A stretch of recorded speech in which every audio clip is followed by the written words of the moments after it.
If your right hand causes you to sin, cut it off and throw it away. And if your right eye causes you to sin, pull it out and throw it away. People always quote this verse from Jesus, and then they say something like, obviously we shouldn't actually cut off your right hand, which is true. But I think a lot of people hear that and then they kind of disregard what Jesus is trying to say with the verse. Like, there's a reason why he used such extreme language and such an extreme example of cutting off your hand. Like, really think about it. Cutting off your hand is painful. It would be inconvenient, and it's such an extreme response. But Jesus is saying, like, that's the level that we should go to fight sin in our life. That's how seriously we should take sin. Like, really imagine this. Really imagine, like, how much it would hurt to cut off your hand. Really imagine, like, how annoying it would be to only have one hand, right? Think about how annoying that would be. And think about how extreme of a response that would be. But yeah, like I said, Jesus is saying that this is the level that we should go to fight sin in our life. Like, if there's something in your life that you know leads you to sin, Jesus is saying that you need to, like, be extremely sacrificial and, like, almost ruthless when you cut it out. Because he says later on, right after that verse, it is better for you to lose one part of your body than for your entire body to get thrown into hell. It's better for you to lose that part of your life than to keep living in sin. This is how seriously we should take sin. Let me give you an example. Like, if you know that charging your phone in your room leads you to temptation, whether that's temptation to be lazy and, like, scroll on your phone for hours, or whether your phone tempts you to give into lust, or even to spend less time with God. If you know that having your phone in your room leads you to sin, you need to remove. There's a verse at the end of James chapter 4.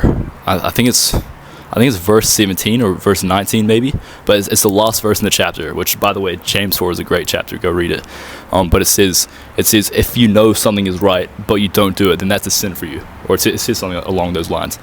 Like, if you know something that you should do but you don't do it, then that's sin. Let me give you another example. If you know that, for example, having time in your room where you're just by yourself and no one can see what you're doing, if you know that it makes you more likely to give into sin of any type, whether that's lust or laziness, if you know that having that private time in your room leads you to sin, then I've heard of people who have, like, completely taken the door off their hinges so that people can always see what they're doing, so they never had that private time alone. When you think about doing something like this, you always are going to have these thoughts in your mind that, oh, it's too extreme, it's too inconvenient.